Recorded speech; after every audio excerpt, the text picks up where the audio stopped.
서울시장이 바뀌었습니다. 예. 대빵 바뀌었고요. 이건 뭐 아파트도 그렇고요. 뭐 압구정 80억 얘기도 나오고 있고, 뭐 그게 속내가 어떤지는 모르겠지만, 네. 막 그런 상황에서 빌라들도 지금 들썩들썩 하고 있는 상황이거든요. 재개발 재건축 투자 좀 어떻게 보세요? 일단 오세훈 시장이 왜 뽑혔는지를 먼저 생각을 좀 해봐야 될 것 같아요. 분노. 예.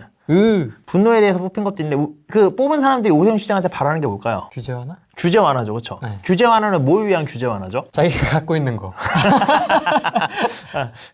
그러니까 갖고 있으신 분들한테 그럴 수도 있고 지금 사실 오세훈 시장이 당선이 된 거는 기존에 있었던 무주택자들의 표도 많이 넘어왔기 때문에 된 거라고 저는 생각을 하거든요. 왜냐하면 다주택자들에 의해서 될 거면 사실 진즉에 그 180석을 넘겨주지 않았겠죠, 여당 쪽에. 네. 근데 이미 180석이 넘어갔다는 소리는 그전에는 이미 뭐 무주택자들이 다 아니면 주택이 1주택자나 뭐 이런 분들이 대부분 여당 쪽이었는데 그분들조차 이번에 실망해서 이제는 야당 쪽에 표를 던지면서 오세훈 시장이 당선이 됐다고 저는 보는데, 그러면 그 사람들 입장에서는 일단 자기들이 가진 게 별로 없는데 규제 완화를 한다는 게 당장 자기한테 이익이 되는 건 없을 거란 말이에요.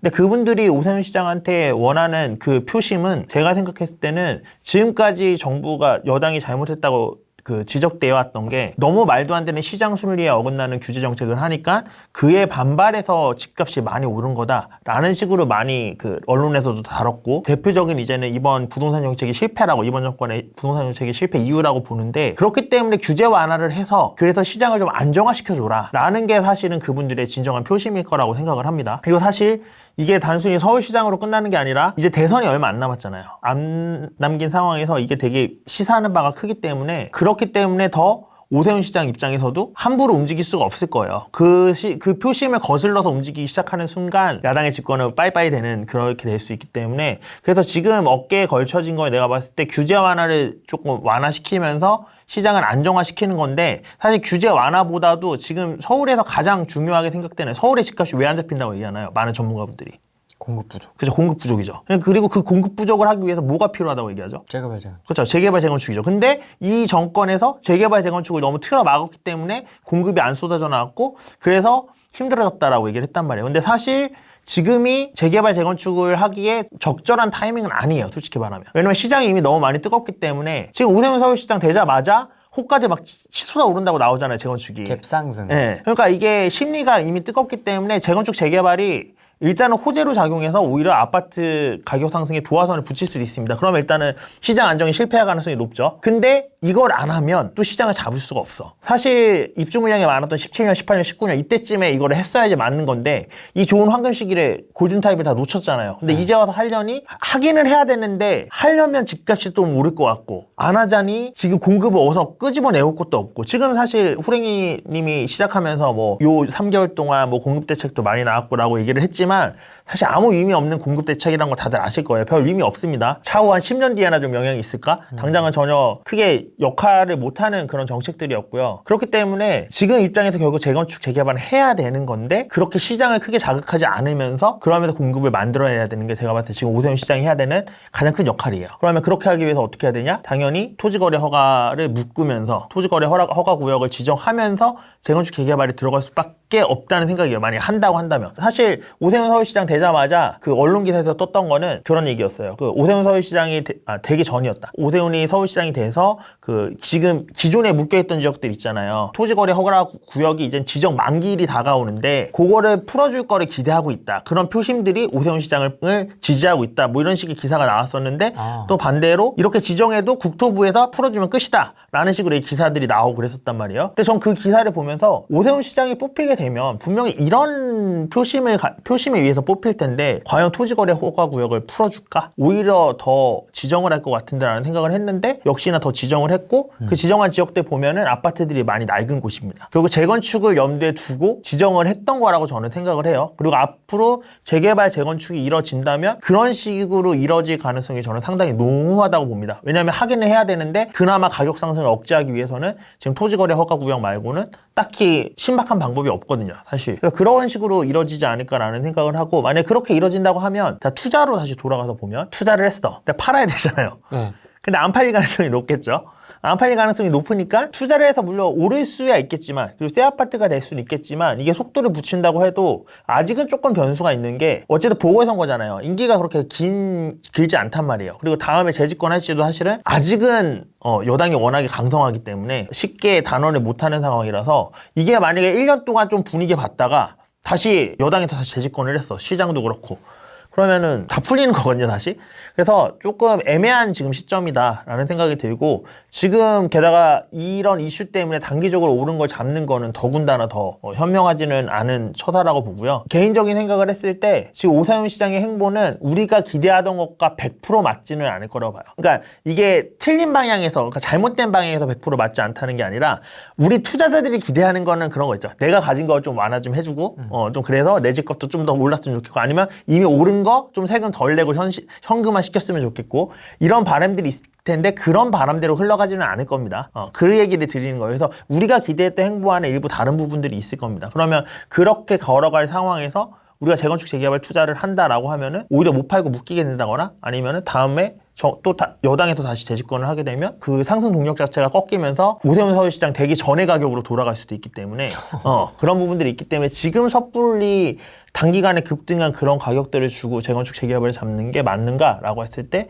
그건 좀 물음표라는 생각이 듭니다. 토지거래 허가구역으로 묶은 다음에 재개발 재건축을 하면 네. 좀 집값 상승이 억제가 되나요? 어떤 영향이? 아무래도 전매 제한 거는 거랑 똑같은 거죠, 분양권.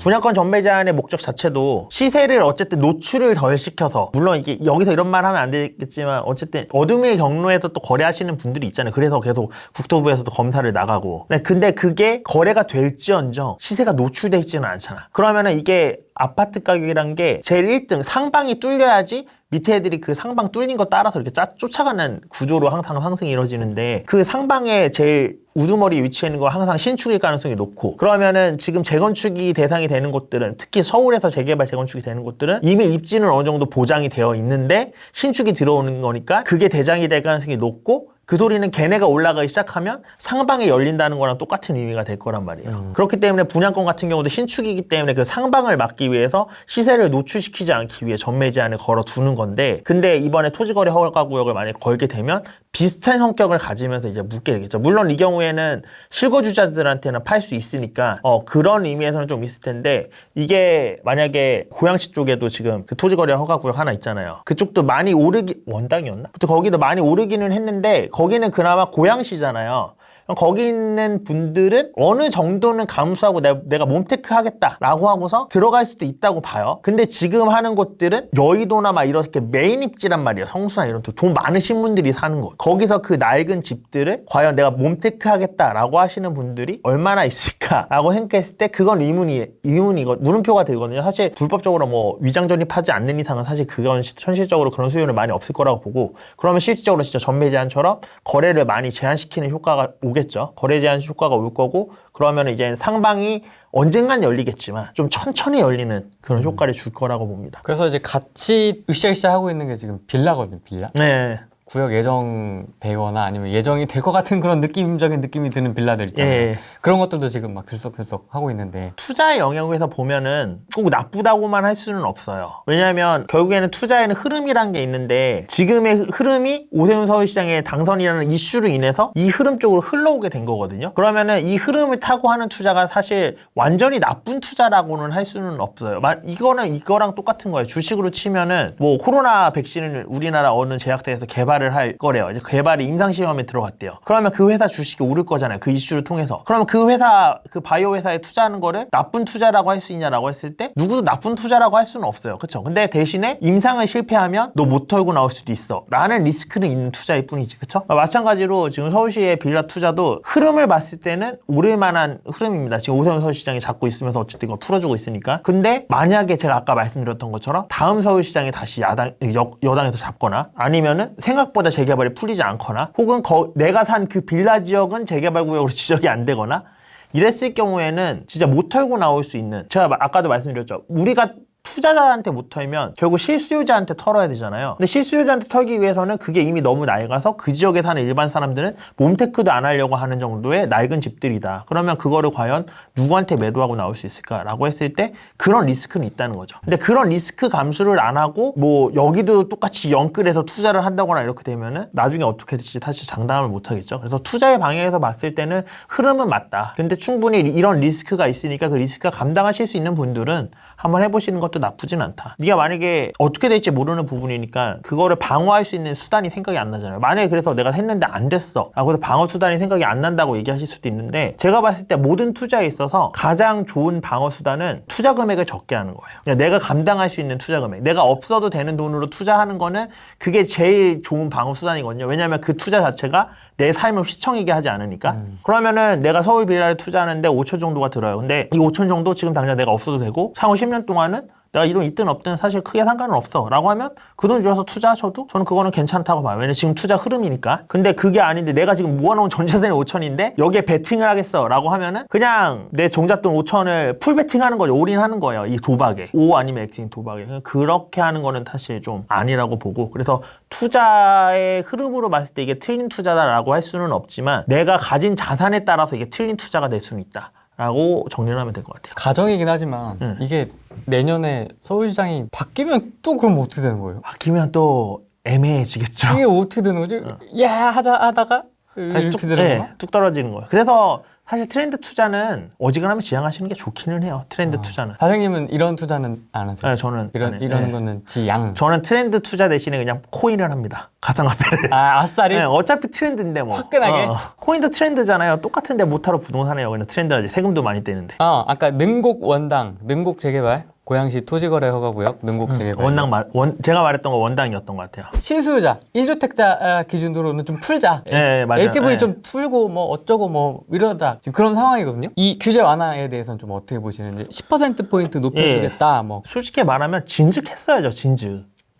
그러니까 재건축 재개발도 그렇고 이 10% 풀어주는 것도 그렇고 사실 후레이 TV에 예전에 나와서도 정책 때 그래 투자자 잡기 위해서 좋은 정책 맞아. 근데 왜 1주택 무주택자도 잡는 건데 LTV를 왜 줄이는 건데 라고 후레이 TV에서 예전에도 얘기했었어요. 몇 번 얘기했죠. 그게 잘못된 거라고. 근데 그거를 꼭 져야지만 않아. 왜 지고 나서 이제 와서 얘기를 하는 건지 사실 그게 좀 답답하고. 근데 지금 와서도 제가 그때 했어야지라고 얘기를 하는 이유가 지금은 그때는 투자자 시장이었단 말이에요. 그러면은 제가 그때 했어야 된다는 이유는 투자자들이 실수요자의 몫을 챙겨갈 거를 차라리 실수요자가 하나라도 더 가져갈 수 있게 LTV를 풀어줘야 된다는 의미였거든요. 그러니까 투자자는 LTV가 40%를 못 껴서 많이 못하지만 실수요자가 60% 70%면 투자자들이 가져갈 거 어쨌든 실수요자들이 하나라도 더 가져갈 수 있잖아요. 그러니까 그래서 풀어줘야 된다는 의미였는데 네. 지금은 사실 이게 쉽게 풀어준다고 얘기를 못하는 이유가 서울은 거의 실수요장으로 넘어왔어요.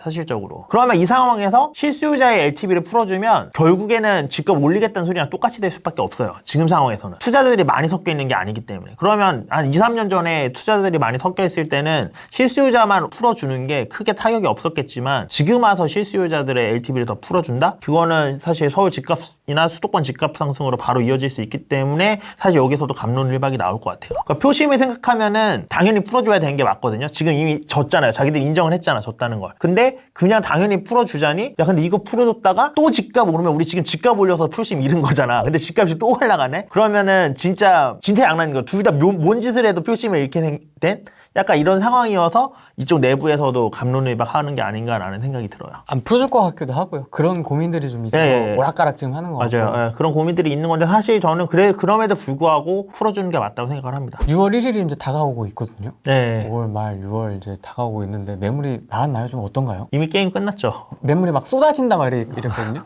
폭락론자분들이 그렇죠.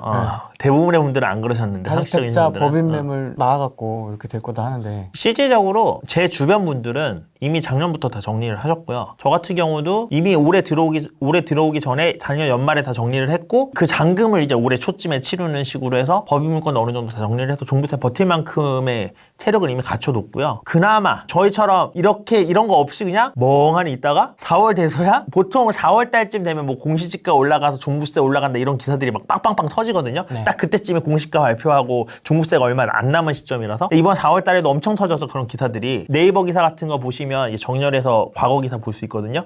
2020년 4월로 맞춰보시고 2019년 4월로 맞추면 똑같은 기사들이 있어요. 진짜 이게 작년 건가 올해 건가 헷갈릴 정도로 똑같은 기사들이 계속 뜨는데 이때쯤 뜨니까 이제 허걱해가지고 종부세가 생각보다 너무 많네? 라고 하면서 좀 매물 터는 매물들이 나왔어요. 이번 달쯤에. 근데 그것도 순식간에 지금 사라지는 분위기고, 그러니까 걷어들인다기보다는 매매가 되는 약간 그런 분위기고, 이제는 그런 급매물 찾기 힘듭니다. 이제 4월 거의 말을 다 왔잖아요. 그래서 급매물 찾기 힘들고, 사실 6월 1일 날 종부세만 오르는 것뿐만 아니라 양도세도 오르죠. 그러면은 팔아서 남는 게 더 없어집니다. 그러면은 팔 이유도 없고, 그리고 한번 종부세 견뎠죠? 견뎠으면 한 1년 정도는 더 버틸 힘이 돼요. 그러면 여기서 이제 포인트는 내년 6월 전에는 지금보다는 조금 터는 물량들이 생길 수도 있다라는 생각이 들어요. 왜냐면 이게 종부세가 많이 있으신 분들은 1년은 어떻게 견뎠을지 몰라도 2년 때 되면은 몇 천만 원씩 2년을 두들겨 맞는 게 다른 얘기거든요. 그럼 그 사이에 어쨌든 뭘 팔아야 돼. 근데 팔자니 양도세로 다 떼고 나면 남는 것도 별로 없어. 그러면은 사실 이 부분이 애매하니, 그러면 한 개 팔아서는 안 되고 2개 팔아거나 이런 식이 될 수 있기 때문에 지금 처음 맞는 매는 어떻게 준비가 됐지만 두 번째 맞는 매까지 준비가 안 돼 있으신 분들이 있으실 수 있기 때문에 이 묶는 거에 대해서 진짜 정부가 원하는 것처럼 매물들이 쏟아져 나오는 거는 오히려 올해보다는 내년쯤 이게 좀 장기화 될수록 좀 더 그 효과가 발휘되지 않나 라는 생각이고, 단기적으로 지금 시점에서 봤을 때는 오히려 시장의 가격을 상승시키는 역효과를 불러올 겁니다. 매물이 잠기니까. 그래서 6월 이후에는 매물이 잠기고 거래가 없는 상태에서 이제 신고가 뭐 한두 건씩 나오는 식으로 이렇게 갈 가능성이 높지 않나라는 생각입니다. 올해까지는 어찌저찌 버티겠지만은 네. 이제 내년부터는 벌어서 내기가 쉽지 않은 그런 것들이 생길 수 있을 것 같아요. 구조가 되면 조금 변동이나 조정이 좀 있을 수 예. 있다. 내년 조금 더 재밌겠네. 올해 6월보다는 시장의 흐름이 어떻게 될지. 근데 그게 참 그런 게, 내년에 가서 매물이 나오겠지만 이번에 매물이 안 나옴으로써 매가가 올라버리면 그때 매물이 나오더라도 사실 싼 가격에서 그러니까 오르기 전에서 매물이 나와야지 그게 의미가 있는 건데, 오르고 나서 매물이 나와서 그 오른 폰만큼만 내려버릴 거면 좀 의미가 많이 퇴색되는 부분들이 있죠. 결국 정부만 세금 많이 가져가는 거지. 실수요자는 아무 의미가 없고. 전세가는 사실 규제 체계랑 크게 영향을 받는 부분은 아니에요. 그러니까 전세를 건드리는 규제들이 지금까지 있었던 게 주택임대사업자 내라고 권장했을 때, 그러다 보니까 자연스럽게 임대 물량이 많이 나오고 그런 것들이 전세에 좀 영향을 미쳤었고, 그 다음에 이번에 임대차 3법 이런 것들이 전세에 직접적인 영향을 미치는 거지, 대부분의 그런 세금 관련된 부분들은 전세에는 영향을 잘 안 미쳐요, 생각보다. 왜냐면 종부세 많이 나온다고 해서 뭐 전세 물량이 늘어나거나 주는 거랑 다이렉트로 연결되는 것도 아니고, 양도세가 많이 나온다고 해서 갑자기 임대 물량이 늘어나는 것도 아니에요. 사실 그냥 안 팔면 그게 임대 물량으로 있던 게 계속 임대로 남아있는 거지, 그게 갑자기 바뀌거나 이런 건 아니기 때문에 실제로 전세 시장에 크게 이게 뭐 영향을 줄 수 있는 그런 부분은 없다고 보고, 매매가로 얘기를 하자면 아까 말씀드렸던 것처럼 매매가는 상승의 여지를 가질 수가 있다. 다만 거래가 막 활발하게 일어나면서 상승을 띄지는 않을 것 같다라는 생각인 거고, 이번 달까지는 약간 매매가나 이런 것들이 막 드디어 집값 잡혔다라는 식으로 계속 정부에서 저번 달부터 스탠스를 가지고 있잖아요. 드디어 이사 대책 이후로 안정화됐다라는 식으로 효과 발휘되나? 효과 발휘되나 막 이런 식으로 얘기 나왔는데, 사실 3, 4월 달은 원래 집값이 별로 안 오르는 달이에요. 항상 보면 아까 공시가 얘기가 매달 나온다는 것처럼 똑같이 네이버에서 2020년 4월, 2019년 4월 검색해 보시죠.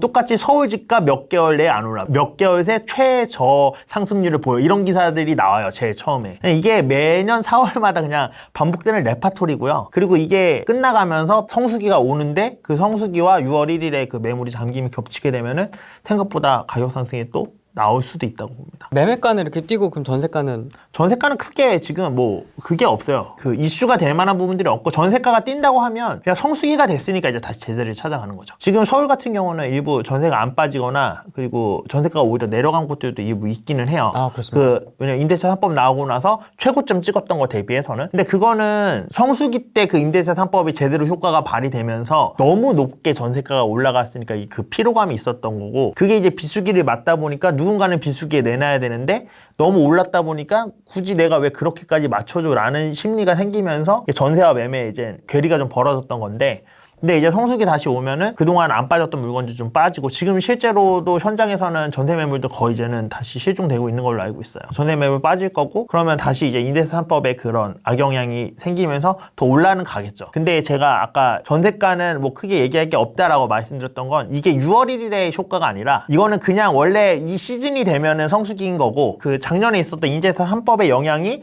시즌과 맞물리면서 다시 오름폭을 만들어내는 거지. 왜냐면 지금 공급 부족이라는 거는 다들 알고 계시잖아요. 공급 부족일 때 원래 전세가는 올라가는 거고 성수기 때. 그러니까 그거는 그렇게 되는 거라서 제가 6월 1일과는 상관없다고 말씀드린 거지 뭐 전세가가 변동이 없을 거다라는 말씀을 드린 건 아니었어요. 전세가는 오를 거라고 봅니다. 나인성님 좋은 질문입니다. 비규제 지방 규제 지방. 어떤 흐름을 볼까요? 6월 1일 이후에. 일단은 여기도 스물스물 들어간 사람들이 있는데. 이제 규제가 너무 많으니까 이렇게 몇 규제는 이제 헷갈려. 최근에 규제 지역 엄청 늘면서 다 규제 걸리니까 어차피 다 규제면 수도권이 싸다라고 해서 수도권 쪽으로 지금 투자 그 분위기가 몰려왔던 상황이었거든요. 네. 근데 이제 수도권도 그렇게 몰렸던 만큼 많이 그간의 규제 지역이어서 못 올랐던 것들을 회복을 어느 정도 했어요. 그래서 저는 올해 하반기 정도는 다시 이제 지방 쪽을 도는 그런 분위기가 나올 거라고 생각을 하고요. 지금 잠깐 4월 돼서 다 같이 잠잠했던 분위기인데 지금 이제는 아까 말했던 성수기 시즌이 오고 6월 1일이 넘어가면서 다 같이 이제 좀 흘러가는 분위기가 올 거라고 보고 후랭이님이 오늘 방송하기 전에 약간 저한테 아카데믹한 얘기를 해달라 그래서 네. 제가 아카데믹한 얘기가 뭐 어떤 건가요? 라고 얘기를 했더니 이론적인 얘기들을 좀 더 해주셨으면 좋겠다. 시장 흐름이나 이런 거에 대해서 여기에서 지금 질문 나온 김에 이제 좀 풀어드리자면 네. 지금 시장에서는 강물의 흐름, 물의 흐름처럼 보시면 되세요. 여기서 물이라는 거는 수요라고 생각하시면 되는데 이 수요층의 물줄기가 되게 중요합니다. 수요층의 흐름이 되게 중요하고요. 수요가 어디로 흐르는지가. 그리고 이 수요를 왜 물로 비교를 했냐면 물이랑 비교하시면 딱 맞아요. 그냥. 물은 높은 곳에서 밑으로 흐르죠. 그렇듯이 똑같이 수요층은 비싼 데에서 낮은 곳으로, 싼 곳으로 흐릅니다. 비싸지면은 다시 싼 곳으로 흘러내려가고 이런 식으로 반복을 하고요. 그렇게 되기 때문에 지금 비규제 지역 같은 경우는 결국 안 올랐기 때문에 비규제이란 말이에요. 그리고 아직도 많이 싸고 그러면은 이제 수도권이 그동안 상대적으로 덜 높았기 때문에 그쪽으로 물이 흐르고 있었던 건데 다시 수도권이 높아지니까 다시 지방으로 흘러내려갈 가능성이 있다라는 식으로 말씀을 드리는 거고요. 그리고 아까 이제 뭐 오세훈 서울시장이 됐던 이슈로 인해서 뭐 이런 재건축이나 재개발 같은 게 되는 게 이제는 흐름이다라고 또 말씀을 드렸잖아요. 마찬가지로 지금부터 생기는 이슈들이 일종의 물줄기를 가로막는 뭐 담이나 돌덩이, 바위덩이 이런 거라고 보시면 되세요. 그러면 사실 저희가 움직여야 될 때는 지금처럼 이제 오세훈 서울시장이 된다는 이런 큰 이슈들, 부동산에 영향을 줄 만한 이슈들이 있을 때 우리가 물줄기를 이렇게 지켜보고 있다가 여기 물이 이렇게 흐르고 있는데 여기 바위덩이 이렇게 내려앉았네? 그러면 물줄기가 어디로 휘어서 흐르는지 알 수 있게 되죠. 그럼 그 휘어 있는데 우리는 투자를 하셔야 되는 거거든요, 수요층이. 그래서 오히려 가만히 있는 물줄기를 보고 물이 어디로 흐를지 예측하는 것보다는 거기에 댐을 만들어 놓고 물이 어디로 흐를지 예측하는 것이 훨씬 더 쉽기 때문에 어떤 댐이 어디로 들어오는지, 그래서 어디로 물이 흐를 건지를 예측을 하는 게 훨씬 더 투자 포인트를 잡는데 좋은 시기예요. 그래서 이런 이슈들 하나하나를 잡으면 좋은데 사실 아까도 말씀드렸다시피 뭐 이사 대책이나 이런 것들이 물줄기의 흐름을 바꿀 만한 그런 것들이 아니었어요. 그냥 아무 의미 없는, 예를 들면 그런 거 있죠. 뭐 철망 같은 거, 구멍 뚫려 있는 철망을 물속에 넣어봤자 아무 의미 없어요. 그냥 물은 물대로 그냥 흘러갑니다. 그런 철망 같은 규제였기 때문에 아무 의미가 없었는데 이번 오세훈 서울시장이 된 그런 이슈 같은 경우는 충분히 물 흐름에 영향을 줄 만한 그런 이슈들이었죠. 그래서 그런 것들 위주로 지금은 분석을 해야 되는 시장이고, 그런 걸로 봤을 때 지금 비규제 지역들 하시는 건 저는 나쁘지 않다고 생각을 해요. 지금은 수도권이 조금 너무 올랐기 때문에 관심을 받고 있지만, 근데 수도권에서도 그럼에도 불구하고 안 오른 지역들도 있어요. 경매를 하나 입찰을 했었는데 입찰을 했었거든요. 최근 실거래가가 4월 초에 찍힌 게 2억 6천인가 찍혔거든요. 근데 지금 호가가 3억 5천이에요. 25평짜리였거든요. 수도권에 지금 25평짜리 역세권에 2억대의 아파트가 없어요, 구축이. 그러면은 사실 3억 5천, 근데 싸다고 생각이 되니까 3억 5천까지 점핑 뛴 거라고 보거든요. 근데 그 지역의 대부분의 아파트들이 그렇게 오르고 있어요. 그러니까 수도권에서도 그간 못 올랐던 지역들로 퍼져나가는 게 제가 아까 말씀드렸던 것처럼 그냥 물의 흐름으로 말씀을 드린 게 이게 단순히 지방으로만 간다는 얘기가 아니라 비규제 지역으로만 간다는 얘기가 아니라 높은 데서 낮은 곳으로 흐른다는 게 중요하다는 거예요. 그리고 수도권 내에서도 분명 낮은 곳들이 있고 그렇기 때문에 낮은 곳으로 흐를 수 있다는 거예요. 얼마 전에 그 후랭이 TV에서도 메디테라님 나오셔서 그 시흥 쪽 얘기하셨잖아요. 제가 시흥 쪽에 그 스터디 카페 하고 있어서 알고 있단 말이에요. 근데 거기 구축들 구축들도 지금 엄청 핫해요. 구축들이 핫한 이유가 물론 공시지가 1억 이하여서 그런 것도 있지만 이제는 공시지가 1억 이하라서 투자하는 게 아니라 공시지가 1억이 넘어가서 취득세를 12% 내더라도 절대가가 너무 싸기 때문에 싼 구축들 위주로 약간 투자 흐름이 흐르는 분위기예요. 그래서 거기도 다 공시지가 1억이 아님에도 불구하고 1억이 넘는 구축들도 오름세를 보이고 있거든요. 그러니까 그렇게 돈들이 지금 높은 곳에서 낮은 곳으로 흘러가고 있다라고 이해를 하시면 좋을 것 같아요. 경매도 하시네요. 경매도 하죠. 다 보고 계시네요. 안테나 세워놓고. 저는 원래 다 봐야 된다는 주의이기 때문에 어. 다 봐야지 쉬워요. 근데 이게 다 보면 어렵지 않나 더 힘들지 않나라고 생각을 하는데 그렇잖아요. 만약에 재개발만 보고 있었다고 하면은 재개발 규제가 들어오면 그 규제를 어떻게든 파고들어서 그걸 깨부숴야 되잖아. 그러니까 아까 물줄기로 보면은 내가 이쪽으로 흐르는 물줄기야. 근데 여기 바위를 넣었어. 그럼 물이 흐르기 위해서 이 바위를 깨부셔야 되거든요. 근데 내가 만약에 이쪽 물줄기도 알아. 그럼 그냥 여기 옆으로 흐르면 돼요. 그럼 이게 훨씬 쉽다는 거죠. 깨부수는 것보다는. 그러니까 저는 여러 개 보는 게 훨씬 더 투자에 있어서 훨씬 쉬운 투자를 할 수 있다고 생각을 해요. 아파트인데도 경매로 입찰을 하는 거 보면 먹을 게 있으니까 뭐 아직 저평가다라는 판단이 있었으니까 들어가셨겠죠. 그 선입견에 빠지면 안 되는 것 같아요. 그러니까 아파트 경매는 먹을 게 없다. 뭐 이런 선입견에 빠지면 이게 왜냐면 먹을 게 없었던 게 맞아요. 불과 몇 년 전, 1년 전만 하더라도 먹을 게 거의 없었어요. 먹을 게 거의 없었는데 항상 시장은 돌고 돕니다. 어떤 게 대세였던 투자법이 대세였으면 그 다음에는 또 다른 투자법이 더 틈을 가지고 돌고 돌 수밖에 없기 때문에 그래서 다 봐주실 필요가 있다고 봐요. 그래서 조금 서두르시는 분들은 이제 바람이 색상님처럼 현금 흐름을 준비를 한다라든지 아니면 이제 아싸리 경매를 준비해야 되는 거 아니냐 이번 시장을 이제 어느 정도 만끽하거나 아니면 아예 놓쳤거나 그러면 경매를 공부해야 되는 거 아니냐 이렇게 물어보시는 분들도 있는데요. 경매를 공부해야 되는 거 아니냐는 그냥 경매는 항상 공부해 두셔야 돼요. 지금 와서 내가 투자법을 경매로 바꾸겠다라는 얘기를 하시라는 게 그런 마음가짐을 가지시라는 게 아니에요. 제 경매를 보시라는 거는 항상 경매에도 안테나를 두셔야 된다는 거예요. 경매 낙찰가율을 어떻게 되는지. 그냥 그렇게 봐둬야지 경매에 기회가 왔을 때 아는 거지 내가 지금 경매 배웠는데 가봤더니 돈이 안 돼. 그러고 나서 한 5년 동안 경매에 대한 아예 관심을 끊고 살았어. 그럼 그 5년 사이에 흐름이 왔는데도 자기는 모르는 거예요. 그렇죠? 그러면 지금 경매를 배워야 되는 거 아니야? 당연히 배워야지. 경매는 무조건 배우고 계속 관심을 두셔야 되는 거예요. 언젠가 기회가 왔을 때 잡기 위해서. 모든 것들이 다 그렇습니다. 뭐 이제 재개발 투자 시기인 것 같으니 재개발을 배워야 되나? 재개발 그냥 항상 알아두셔야 되는 거. 알고 거기에 기회가 왔을 때 잡으러 가야지. 이미 기회가 왔는데 그때 가서 공부하면 언제 잡나요? 알고서 거기다 안테나를 켜놔야지. 그러면 그렇게 많은 것들을 다 어떻게 알아요? 이렇게 얘기할 수도 있는데 아까 말씀드렸다시피 바위를 뚫으려면 엄청 많이 알아야 돼요. 물이 엄청 축약이 돼야지 바위를 뚫을 수 있잖아요. 정말 이게 얇게 돼야지. 그래서 엄청 많이 알아야 되는데 옆으로 흘러가는 거는 그렇게 많지 않아도 옆으로 흘러갈 수 있어요. 충분히. 옆으로 흘러가는 건. 그냥 옆으로 흘러가는 투자를 하는 게 저는 맞다고 생각해요. 막 하나를 파고들면 제가 뭐 재개발이랑 부동산님이랑 붙으면 당연히 제가 지겠죠. 그리고 또 분양권도 뭐 해안선님이나 뭐 원령이님이나 이런 분이랑 배틀하면 당연히 제가 지겠지. 근데 투자는 저도 잘하고 있단 말이에요. 옆으로 흘러가는 투자 하니까. 그렇게까지 알지 못해도. 그러니까 저는 그런 투자가 맞다고 생각하고 그런 투자를 지향을 해요. 지향을 합니다. 지역을 찾아야 될 때 어떤 식으로 좀 찾아나가면 좋을지 아까 물의 비율을 해주셨고요. 낮은 지역을 찾으면 돼요. 낮은 지역은 결국 무슨 지역인가요? 안 오른 지역이죠. 그동안. 그러면 상대적으로 퍼센테이지로 봤을 때 일정 시간과 일정 시간 정해놨을 때 제일 좋은 거는 KBC스탄 이런 거 보면 아니면 요즘 뭐 부동산지라든가 아파트 실거래가라든가 이런 데 들어가면 그 지역별로 그 매매가 지수 추이가 있잖아요. 그 매매가 지수가 이제 어느 시점부터 오르거나 아니면 보합이다가 오른 시점 있잖아요. 그러면 그 오르기 시작한 시점부터 지금 현재까지 몇 퍼센트가 올랐는지를 보시면 상대적으로 덜 오른 지역들을 찾을 수 있겠죠. 그 퍼센테이지로 봤을 때. 그럼 그쪽으로 돈이 흘러갑니다. 낮은 쪽이니까. 근데 그런 지역으로 흘러가시되 그 지역에서는 제일 좋은 걸 하실 필요가 있죠. 그런 식으로 투자처를 찾으시면 돼요. 투자처를 찾기를 원하신다. 그러면 그렇게 찾으면 사실 찾아갔을 때는 조용하잖아요. 이렇게 뭔가 거기를 해야죠.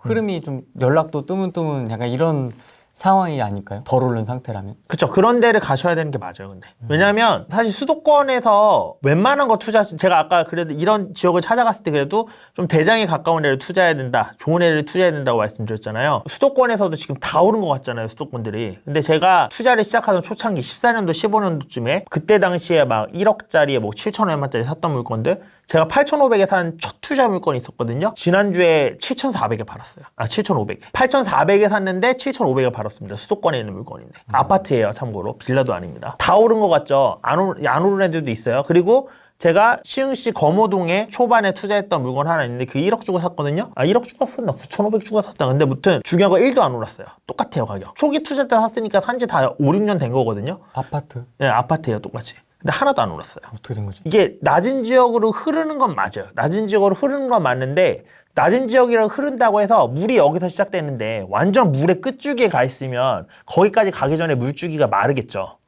무슨 소리인지 아시죠? 물이 말라버려. 물이 마르는 거예요, 거기는. 그래서 지방 같은 경우는 어쨌든 물줄기가 세지 않은 지역들이잖아요. 그럼 거기서 물줄기가 나온다고 하더라도 대장에서 거기서 이제 몇 번째 애들까지는 물줄기를 받겠지만 거기서 안 좋은 애들이 투자해버리면 물줄기가 말라서 안 갑니다. 그거를 이제 일반적으로 수도권에서는 상위 70% 정도에 투자해야 된다라고 얘기를 하고 그리고 지방 같은 경우는 상위 한 40% 정도까지는 해야지 안전하지 않나. 그 지역에서 아파트 그 순위를 했을 때 그 정도쯤 되지 않나라는 생각이에요. 그래서 그런 것들 위주로 해야 되기 때문에 비규제 지역 가더라도 좀 좋은 거를 잡아야 된다라고 말씀을 드리는 거고요. 그럼 그 아까 바생님이 하나도 오르지 않았던 거는 실투자금이 어느 정도 들었어요? 8,400 주고 샀을 때 대출이 그때는 70% 나올 때였으니까 70% 받고 1, 2천인가를 신용대출로 받아서 그냥 풀대출로 샀어요. 투자 하나도 없이. 아까 말했던 신흥시 거무동 물건도 그렇게 풀대출로 샀었어요. 그래서 신용대출 이자 내고 담보대출 이자 내고서도 첫 번째 집에서는 한 26만 원인가 남았었고 두 번째 집에서도 한 25만 원 뭐 정도 남았었거든요. 월세 투자네요. 네, 월세 투자를 했던 거죠, 한마디로. 월세 투자를 했던 건데 결국에는 월세를 그동안 그래도 6년 동안 받았으니까 이자 내고도 25만 원씩 6년 받았으면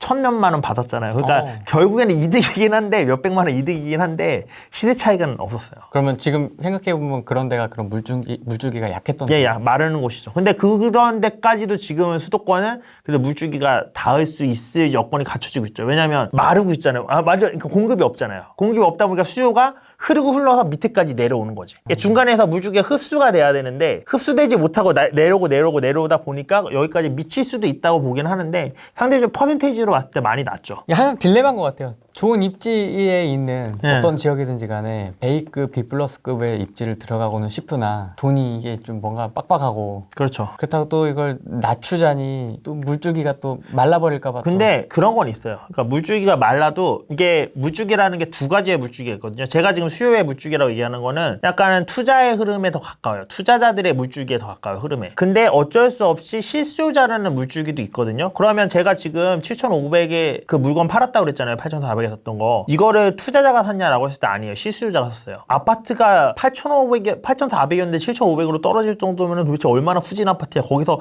사람이 살 수 있을까 이렇게 생각하지만 그 수준이 최고인 사람은 그거를 실수요로 산다는 거예요. 근데 이분 지금 사는데 계약금도 7,500이면 보통 700만 원 받아야 되잖아요. 근데 돈이 다 지금 사는 집에 전세로 들어가 있어서 계약금도 500만 원만 받고 제가 계약을 했어요. 돈이 없대 더. 그리고 그러고서 그 잔금도 그 자기 보증금 다 돌려받고 그 다음에 풀 대출 받아서 사시는 거래요. 7,500짜리를. 여기 계신 분들은 사실 잘 이해 안 되시죠? 그 사람이 투자 수요는 아니지만 그런 실수요 흐름도 분명히 밑바닥에선 있다는 거예요. 그러면 제가 아까 물길이 안 닿는다는 건 투자의 흐름이 안 닿지만 밑바닥에서 누군가 거기를 살 수밖에 없는 실수요자의 흐름은 또 그 밑에서 그 나름대로 존재를 하고 있다는 겁니다. 그러면 투자금이 정말 없다고 하면은 정말 말도 안 되게 싼 물건들도 있어요. 얼마 전에 분 뵙고 그분은 소액 투자 위주로 하시는데 그분 뵙고 했었는데 부산에 2천만 원짜리 아파트를 보여주셨어. 부산에 2천만 원짜리 아파트. 토탈 2천만 원짜리? 토탈 2천만 원. 실투금이 아니고? 네, 2천만 원짜리 아파트를 보여줘서 자기 전세에 1,000인가 1,100에 맞춰주면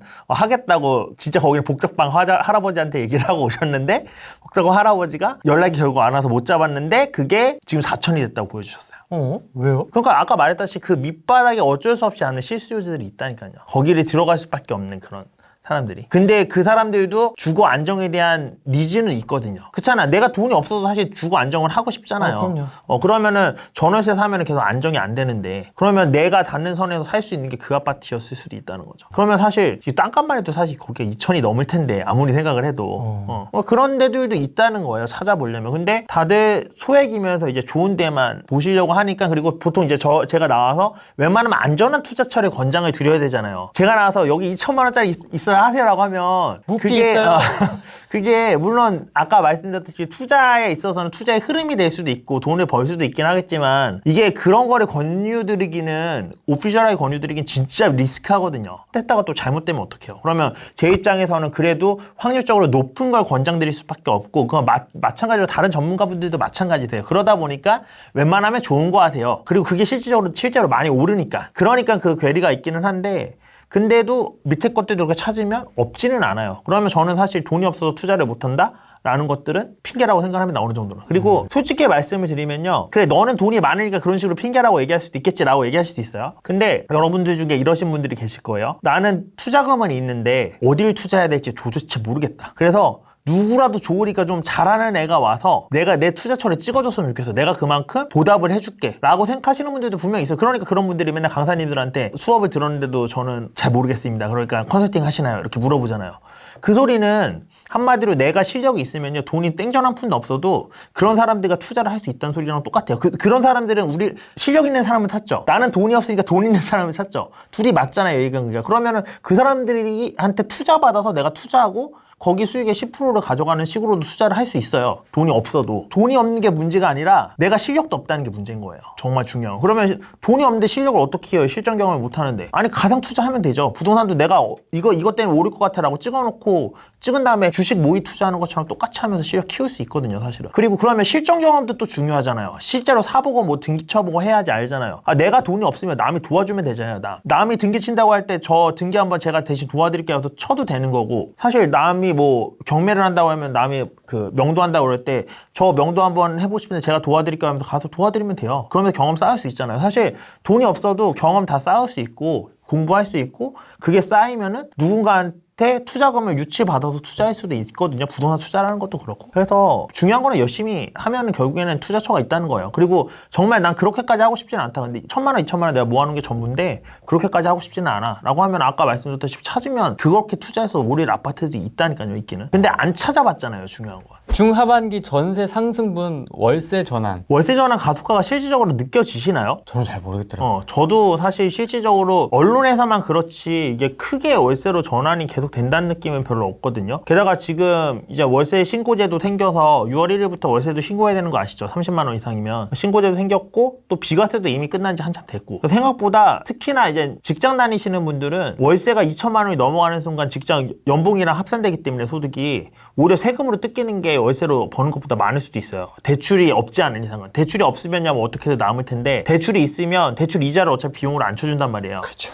물론 이제는 기본적으로 쳐주는 비용 부분이 있기는 하지만 그런 거 찻대고 푯대고 해서 오히려 연봉이랑 해서 세율 높게 돼버리면 그냥 월세 받아서 다 정부 갖다 주는 꼴이 될 수도 있거든요. 사실 주택 월세가 월세로 전환하는 게 그렇게 매력도가 없습니다. 많이. 그래서 저는 월세 전환이 과연 그렇게 많이 될까? 라고 생각을 하고 예전 시장을 봐도 한 2014년도 15년도에 반전세가 엄청 유행했었어요. 지금도 반전세들이 좀 있긴 한데 그 반전세들이 유행했던 것도 사실 그 집주인들이 원해서라기보다는 그 세입자들이 원해서 바뀐 게 컸었거든요. 왜 세입자들이 원했죠 그때? 왜냐면 그때 전세가 없잖아요. 사실 전세를 원하는데. 그래서 전세가가 매매가를 돌파할 상황이었어요. 그러면 자 보세요. 이제 연장을 해야 되는데 집값은 3억이고 전세가가 2억 9천이야. 근데 전세가 더 올려줄 게 없잖아요. 더 올리자니 세입자 입장에서도 그거 더 올리면 집을 팔아도 내 그 보증금을 못 보장받는데 올려줄 수가 없잖아요. 그러니까 보증금을 좀 낮추고 대신에 제가 월세로 드릴게요 라는 식으로 전환돼서 반전세들이 그때 많았었던 거거든요. 그리고 세입자들이 자기 보증금을 뜯길 거에 대한 염려 때문에 그렇게 바뀌었던 건데 지금도 사실 그런 걸 빼고 나면 임대인 입장에서 월세를 줬을 때 아니 상가나 그런 걸 주지 집은 집 수리해 줄 것도 많고 하는데 굳이 왜 집을 월세를 해서 월세를 받지?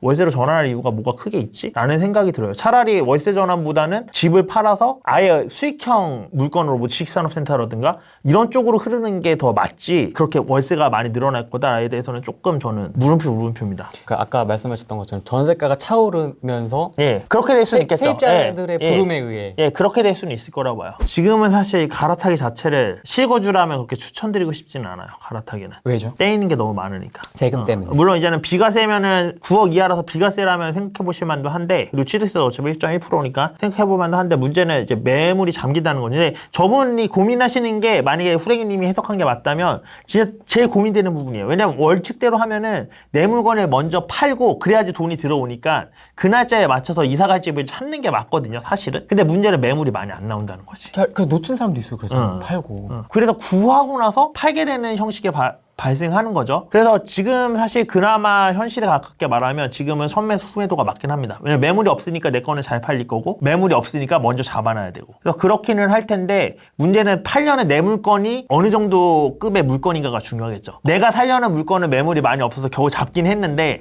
내가 팔려는 물건은 별로 그렇게 매력적이지 않는 물건이야. 그러면은 이때는 선매수 후매도 전략이 완전 망한 전략이 되는 건데 일반적으로 내가 팔려는 물건도 어디 가서 꿀리지는 않아. 이 지역에서는 최고야 라고 하면은 선매 수매도가 맞죠. 양도세 완화는 올해 가능한가요?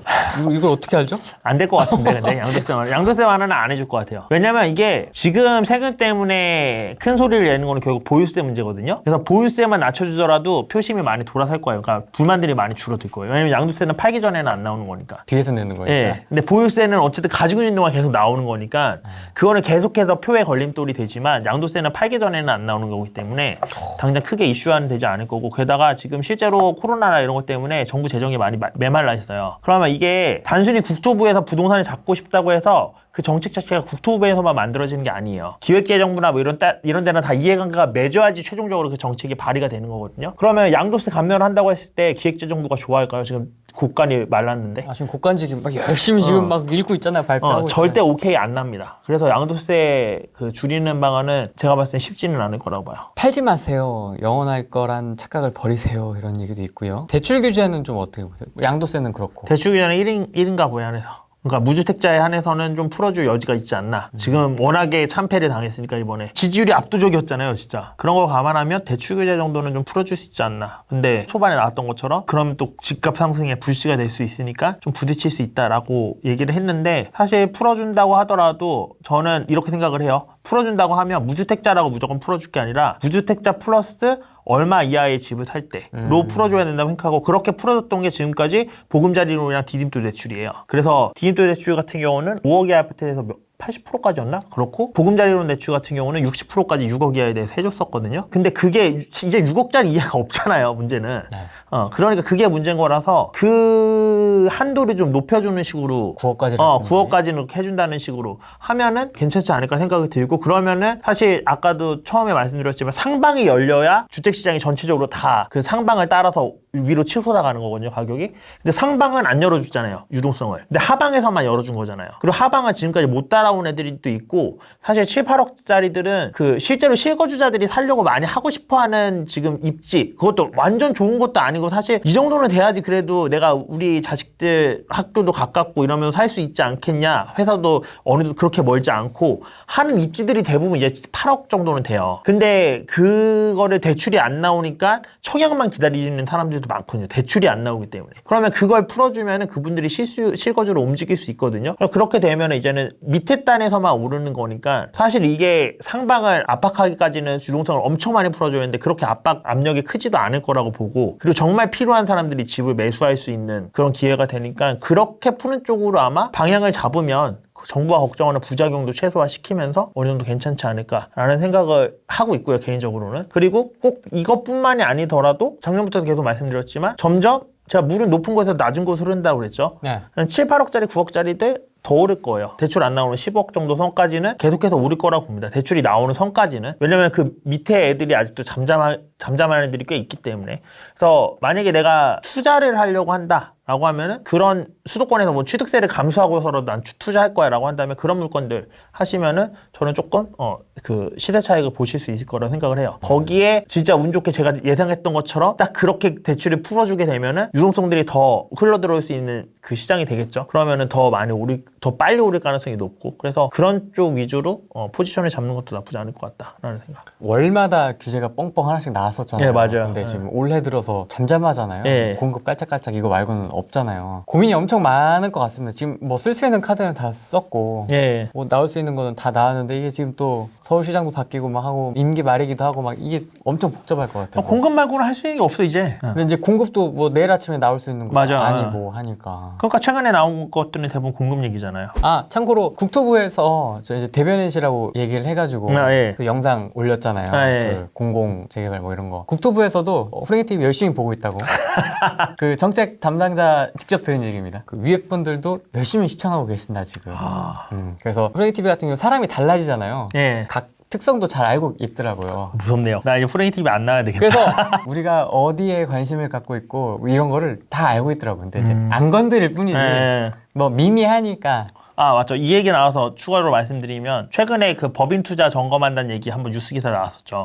거기서 저는 유심하게 봤던 게 1억 이하 공시지가 아파트들을 법인이 대량으로 사들였다는 얘기가 처음으로 공식적으로 오피셜한 매스컴에서 언급이 됐습니다. 법인 종부세 올리고 취득세 올렸을 때를 반추해 보세요. 대축 유지하고 언론에서 슬쩍슬쩍 그리고 또 보도자료에서 슬쩍슬쩍 흘리다가 어느 순간 확 잡아버렸죠. 제가 봤을 때 약간씩 신호를 지금 주고 있는 거라고 생각을 해요. 그래서 공시지가 1억 이하가 무조건 안전하지 않을 수 있을 거라는 생각을 저는 그걸 보고 했어요. 보고 있구나. 네. 역시 다 알고 있다니까. 인지는 하고 있었는데 그거를 안 흘리고 있는 거였잖아요. 안 잡았던 거죠. 근데 매스컴에서 한번 흘리고 있다는 거는 왜냐하면 정부에서 정책을 할 때 결국에는 민심의 지지를 얻어야 돼요. 지지를 얻기 위해서는 당위성을 가져야 되는데 그 당위성을 매스컴을 통해서 만들어야 될 필요가 저는 있다고 보거든요. 그러면 매스컴에서 그거 한번 뿌려줌으로써 어느 정도 당위성을 만들었잖아요. 근데 그걸 점점 이제 당위성을 쌓겠죠. 쌓은 다음 팡 하고 맞겠지. 617 710짝 날 수도. 그렇게 될 수도 있을 것 같아서 조금 이제 신호가 한번 왔으니까 아직 초기 신호긴 하지만 호랭님 말씀대로 이젠 더 할 게 없으니까 이번엔 진짜 초기 신호만 주고 바로 거기로 훅 치고 들어올 수도 있는 거고 그래서 조금 조심해야 될 시기지 않나. 1억 이하 투자는 그냥 이제 1억 이하인 걸 넘어서서 계속 말씀드리지만 1억 이하가 아니더라도 그냥 괜찮은 물건을 해야 되는 게 맞는 시대가 오지 않았나라는 생각도 좀 듭니다. 공시지가 1억 이하 어떻게 잡냐고 얘기하셨는데 그냥 취득세 똑같이 12% 만들면 돼요. 취득세 똑같이 12% 만들면 공시지가 1억 이하가 지금 하는 이유가 취득세가 1.1%이기 때문에 그렇잖아요. 뭐 규제 언제 풀리냐 이런 얘기들 나오시는데 그거는 제가 정부 관계자가 아닌 이상 관계자도 몰라요. 이거는 누구도 맞출 수 없는 부분이고요. 저 국토부 사무관님 전화번호 있는데 모르실 것 같은데? 그분이 선택할 수 있는 게 아니에요. 제가 아까 말씀드렸잖아요. 그 국토부에서 이거 대출 규제 풀고 싶어도 국토부 마음대로 풀 수 있는 게 아니라니까요. 다 모든 부처 간에 어느 정도 위사합의이 돼야지 이것도 진행할 수 있는 거지. 한 부처의 마음대로 할 수 있는 것도 아닌데 그거를 제가 어떻게 예측을 하나요? 그렇죠. 어쨌든 다 보고 있기 때문에 하나에 쏠리는 것보다는 바람의 색상님이 하시는 것처럼 뭔가 돌이 박히거나 댐이 갑자기 만들어지거나 언덕이 생기거나 했을 때는 이걸 돌파한다기보다는 우회할 수 있는 전략들을 이제 좀 하나씩 그렇죠. 다각화해 놓는 게 좋지 않을까 그 생각이 오늘 딱 드네요, 갑자기. 이서진님이 그럼 빨리 1억 이하 잡아야 되지 않냐고 물어보셨는데 1억 이하를 잡는 것 자체가 취득세가 1.1%라서 잡는 거고 그렇기 때문에 1.1%에 팔아야 돼요, 취득세를. 내 걸 사갈 사람도 실수요자가 아니라 대부분 1.1%의 그 낮은 취득세를 내고 사가야 되는데 그 1.1%에 12% 세금을 붙이는 순간 내게 안 팔릴 수도 있다는 말씀을 드리는 겁니다. 나는 들어갔어도 내가 나오기 더 쉽지 않았을 거다. 지금은 오히려 공시지가 1억이 넘어가서 이제는 1.1%가 풀려서 못 파는 경우가 있는데 그건 그나마 가격이 올라갔으니까 풀려서 어떻게 보면은 그래도 다행이다 싶을 수 있는데 이거는 가격도 안 올라갔는데 취득세만 12%가 돼버려서 팔지도 못하고 나오는 상황이 될 수 있다는 말씀을 드리는 거예요. 그렇죠. 나중에 받아줄 사람 없으면 물릴 수 있다. 일단 시장의 흐름을 얘기를 하자면 시장은 기본적으로 공급 부족에 의해서 상승이 시작이 된다고 저는 생각을 해요. 14년도에 공급 부족으로 시작을 했고 그 다음에 이제는 진행되는 게 심리가 살아나기 시작하면서 유동성이 움직입니다. 이 유동성과 심리는 이제 수요를 대표를 하는데 시장은 끝날 때 수요로 끝나요. 그러니까 많은 분들이 얘기하실 때 시장은 공급의 부족으로 시작해서 과잉 공급으로 끝난다라고 단순하게 이렇게 얘기를 하시는데 끝날 때 과잉 공급으로 끝나는 건 맞기는 아예 틀린 말은 아니거든요. 근데 과잉 공급보다 더 중요한 거는 전 수요의 끝이라고 생각을 해요. 수요의 끝?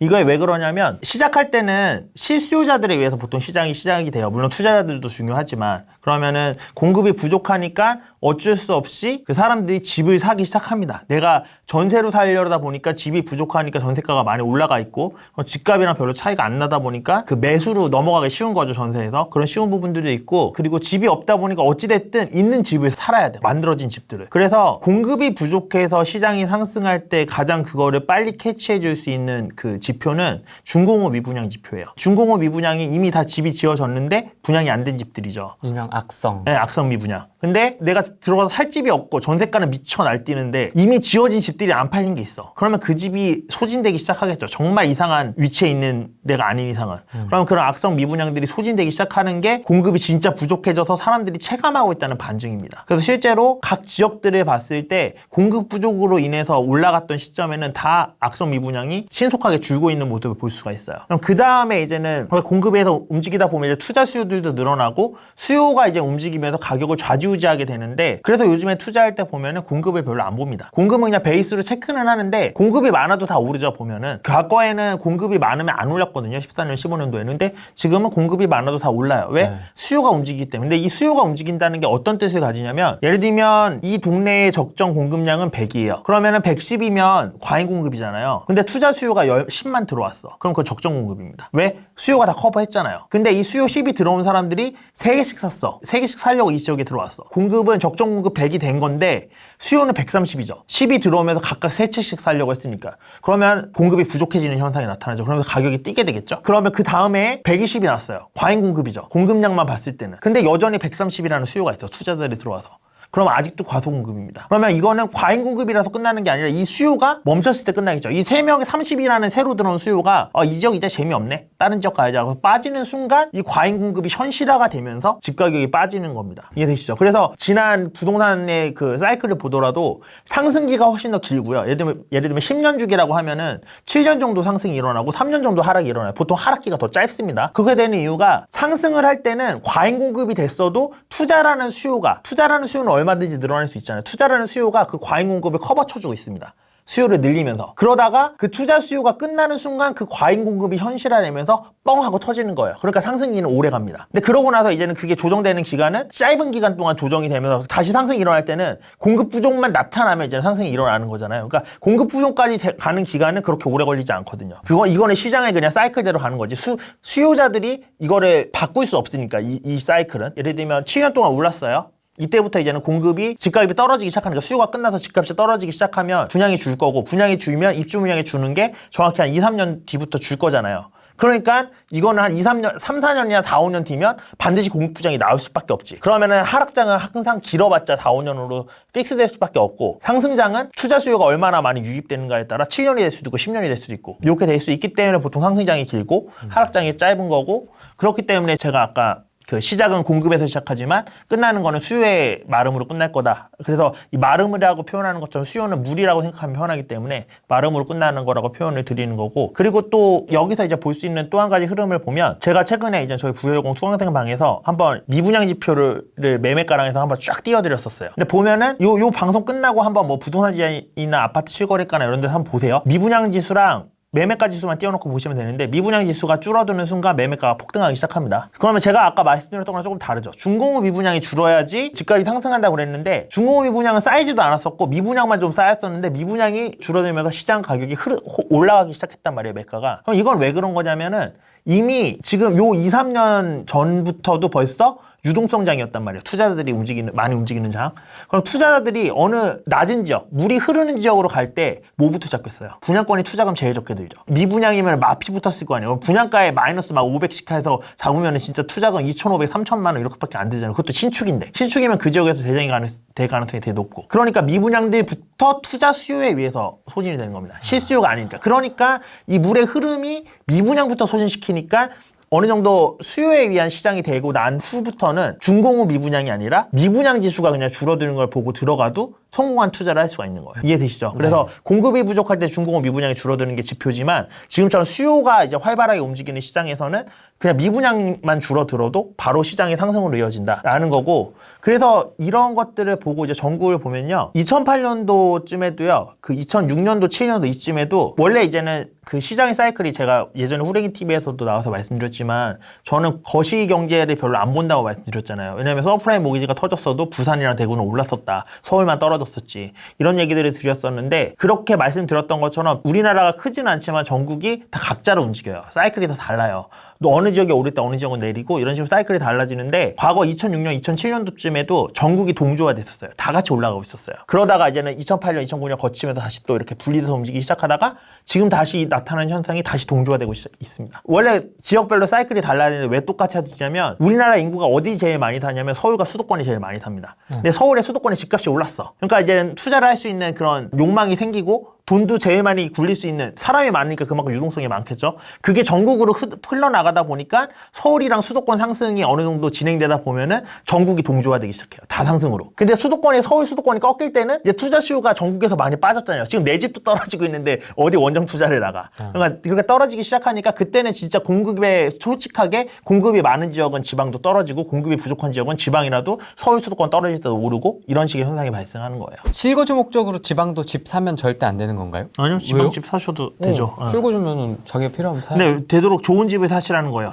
지방집 절대 사지 마시라는 게 아니라 좋은 집을 사시라는 거예요. 그리고 지방도 싼 지역들은 지금 계속 제가 흐름이 올 거라고 말씀드렸었고요. 서울 외곽 신축 매도하고 중심부로 가격 맞춰 들어오는 게 나을까요? 매도하지 말고 전세 주는 게 나을까요? 서울 외곽이 어딘가에 따라 다르긴 하겠는데 어쨌든 서울인 거잖아요. 인서울인 거죠. 노도강, 금관구. 그러면 전세 주고 중심부로 들어가실 돈이 되면 그냥 전세 주고 들어가시는 게 훨씬 낫죠. 지금은 팔 때는 아니라고 봅니다. 버틸 수 있으면은 쥐고 있어요. 네, 여기 이재용 님이라는 분이 얘기하셨던 것처럼 네. 그냥 전세가 올리면서 버텨야 돼요. 지금은 팔지 않고 제가 지난 후랭이 TV 나왔을 때도 전 전세가 올려받으면서 그냥 그거를 수익화 시킨 거다라고 생각하고 가져갈 거라 말씀드렸어요. 실수요장이 온다는 게 가격이 떨어진다고 생각하면 되는 건가요? 아니요. 실수요장은 가격이 떨어진다는 얘기가 아닙니다. 실수요장은 말 그대로 투자의 매력도는 없는데 주택이 부족해서 실수요자들은 집을 사야 되냐 이 높은 전세를 살아야 되냐 고민하는 시장이 왔다는 소리예요. 아파트만 답인가요? 서울 원룸형 주택은 투자가 힘든 건가요? 하지 마세요. 하지 마세요.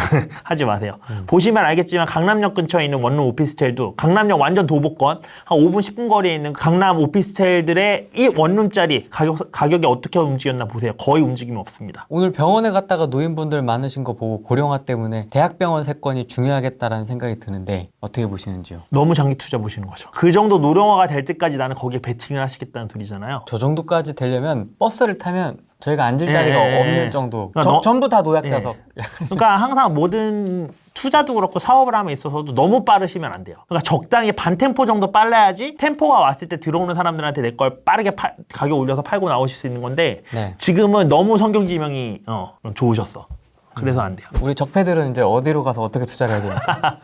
지방 가시라니까요. 비규제 지역. 계속 말씀드리는데 비규제 지역 가거나 아니면은 좀 덜 오른 지역들 수도권에서 덜 오른 지역들 찾아서 가시면 돼요. 이게 되게 어렵습니다. 그러니까 제가 어렵다고 말씀드린 게 뭐냐면 저는 지금 초기부터 투자를 해왔고 자산 규모가 어느 정도 늘어났기 때문에 저 같은 경우는 제가 주로 보는 물건들은 못해도 투자금이 1억 이상은 드는 물건들이에요. 대부분. 1억에서 2억 사이 정도로 드는 물건들인데 이제 진입하신 분들은 1억도 없으신 분들이 이제 지금이라도 투자하려고 했는데 어떻게 해야 돼요? 라고 얘기하시는 분들도 많고. 그렇죠. 그리고 또 거기에다 이제 실거주를 구하시려고 하면 실거주 구하기가 제일 어렵거든요, 사실은. 우리가 규제가 들어왔을 때 투자가 점점 어려워지는 것도 계속 뭔가 캡을 씌우기 때문에 어려운 거잖아요. 근데 내가 실거주를 하겠다는 소리는 내 직장과의 거리, 뭐 이것저것 캡이 다 씌워지기 때문에 내가 선택할 수 있는 부분들이 확 줄어들기 때문에 실거주가 진짜 제일 어려워요. 근데 자금이 없는 상태에서 상승은 많이 일어났는데 실거주를 고민하시거나 투자를 고민하려고 하는데 그것도 또 수도권 내에서 고민하려고 하니까 사실 제가 보는 물건들이랑 이분들이 원하시는 물건들은 달라요. 이분들이 원하시는 물건들은 달라서 제가 어디가 좋다라고 말하기가 사실 어렵고 저는 방법론적인 거를 얘기해드릴 수밖에 없어요. 저랑 비슷한 자산 수준인 분들끼리는 모이면은 투자처 공유를 해요. 어느 정도. 어디 요즘 보고 있냐 이런 식으로 공유를 해서 서로 투자도 하고 이렇게 하는데 사실 소액 갔다가 오시는 분들한테 말씀해드리기가 좀 어렵고 이제 적폐분들이라고 얘기하실 때가 주로 이제 다주택자분들을 얘기를 하시는 거겠죠. 네. 다주택자분들이 이제 뭘 해야 되냐라고 하셨을 때 제가 지금 올해 2건 했다고 얘기했던 것들은 다 취등록세가 안 나오는 것들입니다. 이 정도까지만 힌트를 드릴게요. 취등록세가 안 나오고 보유세가 안 나오고 그리고 중간에 돈이 안 들어가는 투자를 합니다. 이게 먹거리를 너무 오픈해버리면 저도 더 먹어야 되는데 그래서 저 좀 더 먹고 오픈해드릴게요. 대부분 알고 계시네요. 제가 뭐 했는지. 답이 이미 채팅창에 나왔는데 뭐. 근데 저거에 대해서 이제 조금 디테일한 방법이 더 있을 뿐이지. 이게 이제 접근법이 있어야 되잖아요. 네. 왓은 알아도 how를 알아야 되잖아요. 그죠? 두 가지가 있어요. 분양권 말고 다른 게 또 하나 있어요. 왜냐하면 분양권은 뭘 내야 되죠? 중도금 내야 되잖아요. 근데 법인 중도금 대출 거의 안 해주거든요. 요즘 법인 대출 다 막혔잖아요. 그럼 돈 내야 돼요. 저는 이번 투자 다 2개 다 법인으로 했거든요. 그럼 중도금 대출 내야 되잖아요. 그러면은 중도금 대출을 내가 돈 중간에 안 들어간다고 그랬잖아요. 중도금 대출을 안 내는 물건도 있습니다. 그때 저한테 잠깐 얘기해 주셨던 그 방법이죠. 다 하셔. 역시 적폐들이야. 다 하셔. 여기 장난 아닙니다. GTX-D는 어떻게 보십니까? 저도 궁금하네. GTX-D는 김부선. 그건 왜 만드는지 모르겠어요. 아니 붙여 노선에서 김포 가는데 왜 GTX로 가? 그냥 전철 타면 되지. 아니 왜 GTX를 붙였는지 저는 이해가 안 되더라고요. 이렇게 쭉 이어줘야 되는데 그래서 쭉 뻗어줘야지. 의미가 없는 것 같아요. 이게 저는 이게 예타 통과가 될지 자체가 의문이에요. 그걸 누가 쓰겠어 사실. 그냥 타고 가면 되지 않나? 정치적인 뭔가가 근데 정치적인 뭔가가 있다고 치부하고 끝내버리기에는 4차에 들어갔단 말이지. 아 그렇죠.